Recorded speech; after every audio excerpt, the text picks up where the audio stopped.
Let us talk about the general design procedure for crankshaft.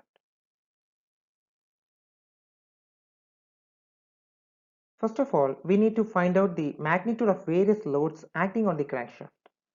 Then we need to determine the distance between the supports and their positions with respect to the loads. For the sake of simplicity and also for safety purpose, the shaft is considered to be supported at the centers of the bearings and all the forces and reactions to be acting at these points. The distance between the supports depend on the length of the bearings, which in turn depend on the diameter of the shaft because of the allowable bearing pressures.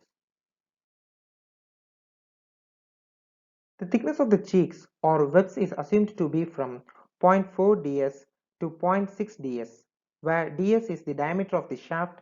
It may also be taken as 0.22 d to 0.32 d, where d is the bore of the cylinder in millimeter. Now we need to calculate the distance between the supports.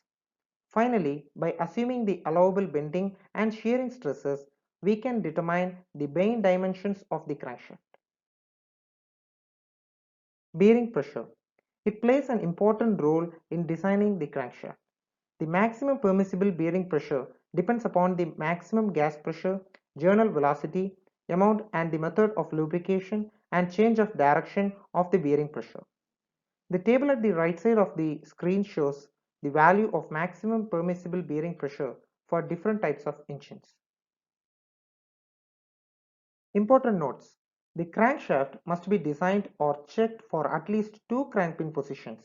Firstly, when the crankshaft is subjected to maximum bending moment, and secondly, when the crankshaft is subjected to maximum twisting moment or torque.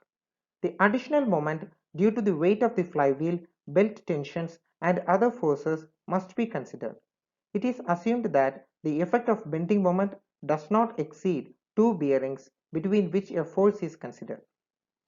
We can see all these design procedures in detail from the next videos.